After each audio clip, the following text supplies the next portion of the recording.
I know what you're thinking. Surely they should have kept the title Bad Boys for Life for the fourth movie in the Bad Boys franchise. They didn't, however. The fourth movie is called Bad Boys Ride or Die. It's just came out in the cinemas. Let's get into it.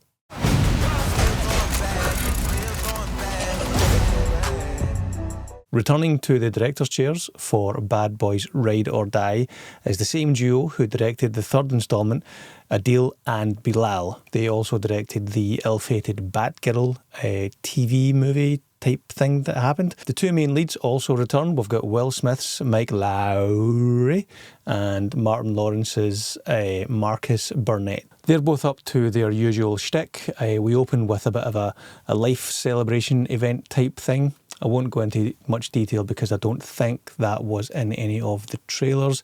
Yep, life is going well for them, family, friends, etc. That is until one of them has a bit of a health scare. And on top of that, the big bad cartel from the previous movie, the third movie, Bad Boys for Life, third movie for life. That's not going to get confusing. The cartel have framed the late Captain Lawrence, Joe Pantoliano, returning from the grave via video message a la Randy from Scream 3. So their captain's legacy has been brought into disrepute. Bad boys, what are they going to do? Well, they are going to get into some car chases, they're going to shoot some bad guys and blow some shit up. Obviously. That pretty much covers the plot of Bad Boys Ride or Die.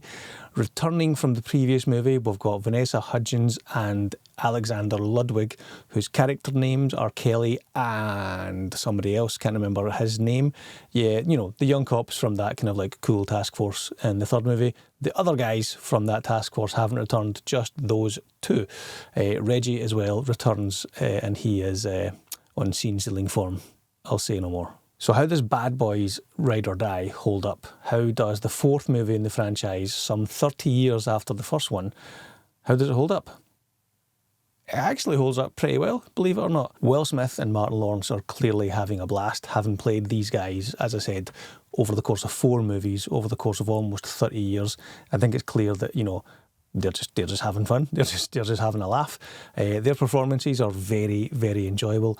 Martin Lawrence actually in this one stands out in a good way. He kind of outshines Will Smith in this one, which is kind of, you know, it doesn't usually happen. It takes a lot to kind of like outshine Will Smith, but Martin Lawrence in this one, I think he was let off the leash a little bit in a good way. For the most part, his performance, he walks the right side of that line between funny / annoying.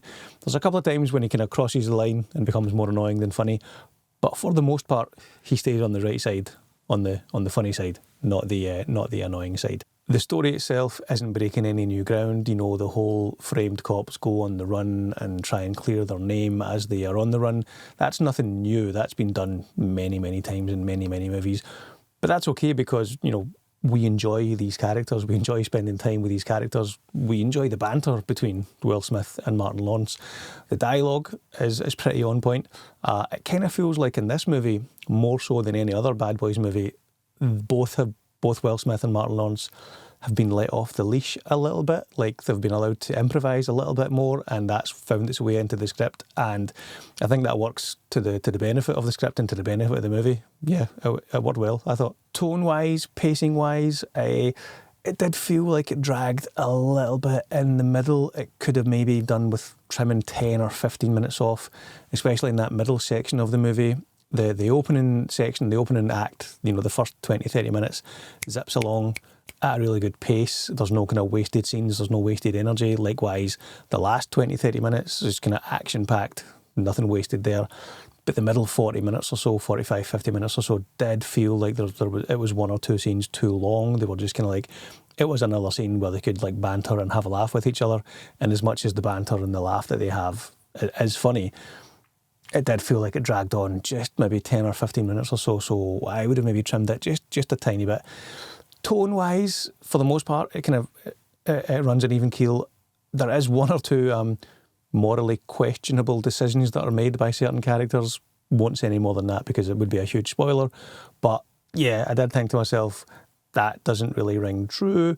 But, you know, it's a movie. You're supposed to suspend your disbelief. But yeah, that kind of stood out a little bit. There's also a third act character heel turn that's so obviously signposted.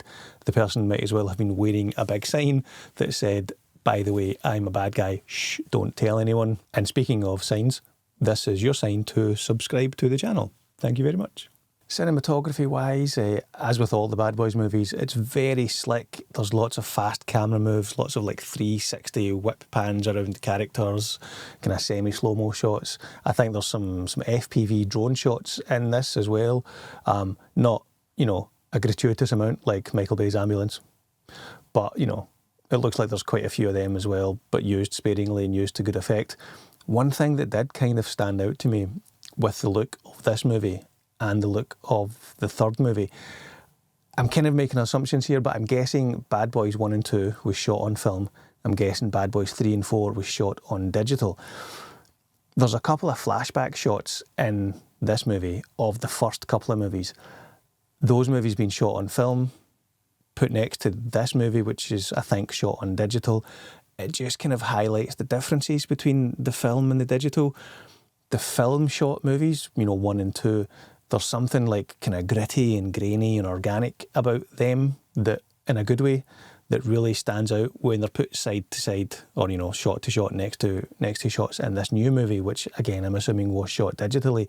The digital movie just, it looks great, you know, there's the orange and teal look, you know, it's Miami, it looks great, the nightscape, the cityscape at night, you know, the time-lapse shots of, you know, day to night, that all looks amazing.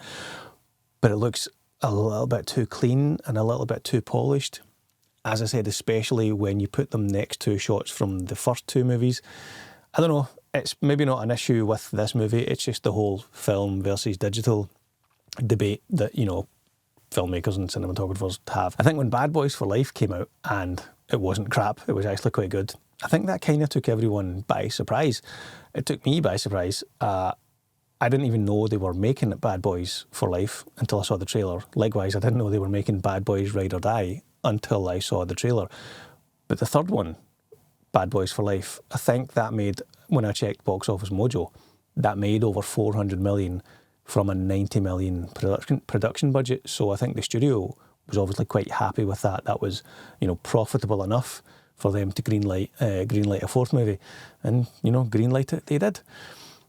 And with the whole Oscars thing with Will Smith and Chris Rock, I think Will Smith was quite happy to retreat into a safe franchise for him, something that he knew was a fan favourite, something he knew, you know, was a box office success. I think, you know, in his mind, he was probably thinking, this is something safe that I can do that's probably going to be a win for my career right now, which is still a bit up in the air after he, you know, slapped a guy in front of 1 billion people at the Oscars. All that aside, though, I think the credit here has to go to the directors, to Adil and Bilall.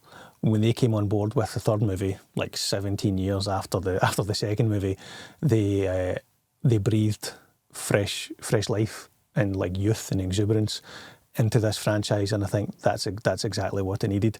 With Bad Boys 1, you know, you've got Michael Bay making his directorial debut as a feature filmmaker and coming out with a bang.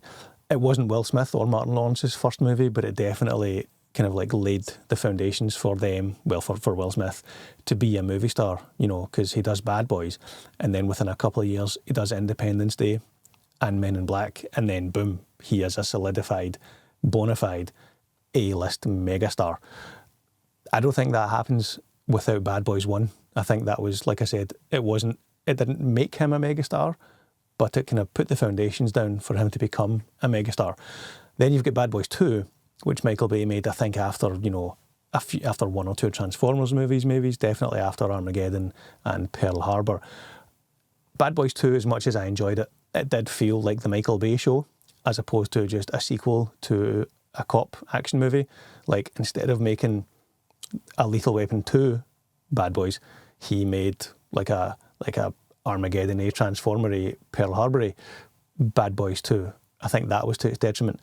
So then you wait 17 years or whatever it is, and along come these 2 young guys who I think they must come from like the music video world and the commercial world, and they make Bad Boys for Life, which I think everyone, including myself, didn't have any high expectations for. And then it ended up being really good. So yeah, credit to them. If you liked Bad Boys 1 and 2 and 3, you will like Bad Boys 4, Bad Boys Ride or Die, especially if you liked the third instalment, because this is very much a direct sequel to that. Yeah, so, you know, kudos to the directors, to Adil and Bilall. But will they make a fifth Bad Boys movie? And more importantly, if they do make a fifth Bad Boys movie, what would you call it? You've got Bad Boys 1, Bad Boys 2, imaginative. Then you've got Bad Boys for Life. And then you've got Bad Boys Ride or Die. Let me know in the comments, what would you name, what would you call a hypothetical, theoretical fifth Bad Boys movie? So score-wise, I'm going to give Bad Boys Ride or Die 7 out of 10. If you enjoyed the franchise, you'll enjoy this movie, especially if you liked Bad Boys for Life, the third instalment, because this is very much a direct sequel from that. And if you like this video, be sure to hit that like button and subscribe to the channel. And I'll catch you on the next one.